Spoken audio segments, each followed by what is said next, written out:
Picture this. It's 2019. You're making $55,000 a year. You're budgeting like a monk, eating meal prep chicken and rice, and you tell yourself, if I could just hit six figures, all my problems would vanish. I'd be saving $3,000 a month. I'd be free. Fast forward to today, you did it. You're at $115,000. You got the promotion, the title, the fancy LinkedIn update, but you sit down on a Sunday night to look at your bank account and you realize something terrifying. You're still stressed about the electric bill. You're still checking the price of eggs. And somehow, despite doubling your income, your savings account has barely moved an inch. Does that sound like you? Because it's the reality for about 60% of people making over $100,000 a year in this country. They're living paycheck to paycheck.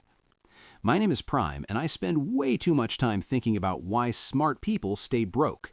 If you're someone who feels like you're running faster and faster on a treadmill but the scenery isn't changing, make sure to hit that subscribe button and give this video a thumbs up if this helps you out. The math of the ghost rays. Look, here's the thing. We've been lied to. We've been told that the solution to a money problem is more money, but that's like telling a person with a hole in their bucket that the solution is a bigger hose. Let's look at the math, because the math doesn't have feelings. Imagine you get a $20,000 raise. On paper, that's an extra $1,666 a month. You're thinking, that's a Porsche payment. That's a mortgage on a vacation home. But here's what most people don't realize. The tax man and the lifestyle creep are waiting in the bushes. 1. Taxes. That $20,000 isn't $20,000. Depending on your bracket, you're seeing maybe $1,100 after Uncle Sam takes his cut. 2. The I deserve this tax.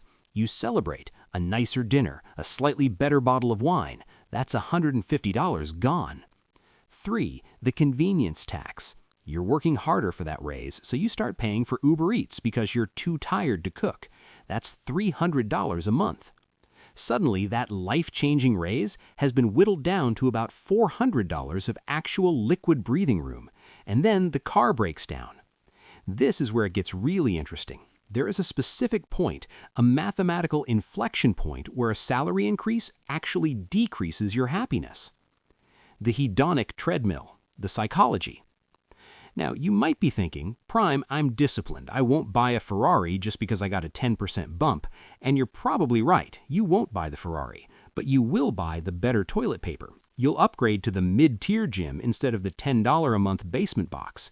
This is called hedonic adaptation. It's a psychological phenomenon where humans return to a stable level of happiness despite major positive or negative changes. Think of it like a thermostat. Your happiness thermostat is set to 70 degrees. You get a raise, the heat kicks on. You feel great for a month, but then your internal sensors adjust. The new lifestyle becomes the normal lifestyle. To get that same heat again, you need another raise. Shocking stat alert. According to a PYMTS and Lending Club study, nearly half of high-income earners, those making $200K plus, say their expenses have risen just as fast, if not faster, than their wages over the last 2 years. You aren't getting richer, you're just becoming a more expensive version of yourself. The social circle trap. Here's a revelation that most people hate to hear. Your income isn't determined by your boss, your spending is determined by your neighbors.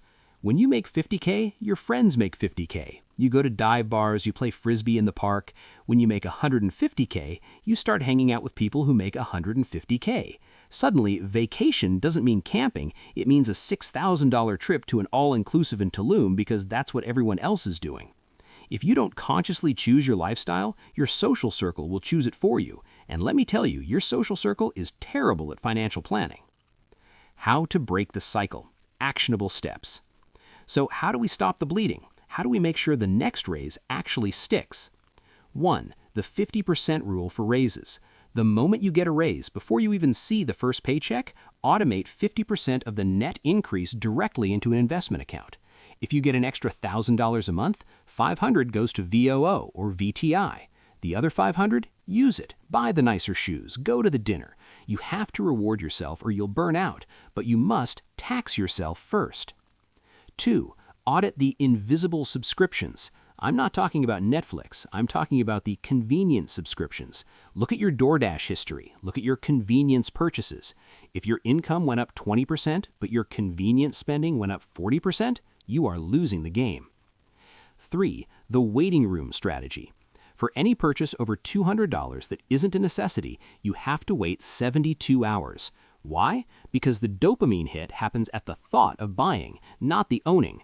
If you still want it in 3 days, the hedonic spike has settled and you can make a rational choice. The motivation.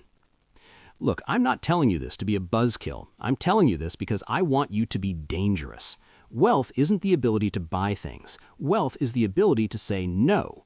It's the ability to walk away from a job you hate because you have 2 years of expenses in the bank. It's the ability to be present at your kid's soccer game without checking your email because you're terrified of losing your high-income status. If your lifestyle expands at the same rate as your paycheck, you aren't a success. You're a high-paid slave to your own bills. Break the cycle.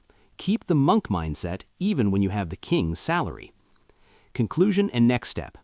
If you found this helpful, do me a favor. Share this with one friend who just got a promotion. They probably need to hear this before they head to the car dealership. Would you like me to break down exactly how to build a bulletproof budget that accounts for lifestyle creep without making you feel like you're living in poverty? Let me know in the comments below. I'll see you in the next one.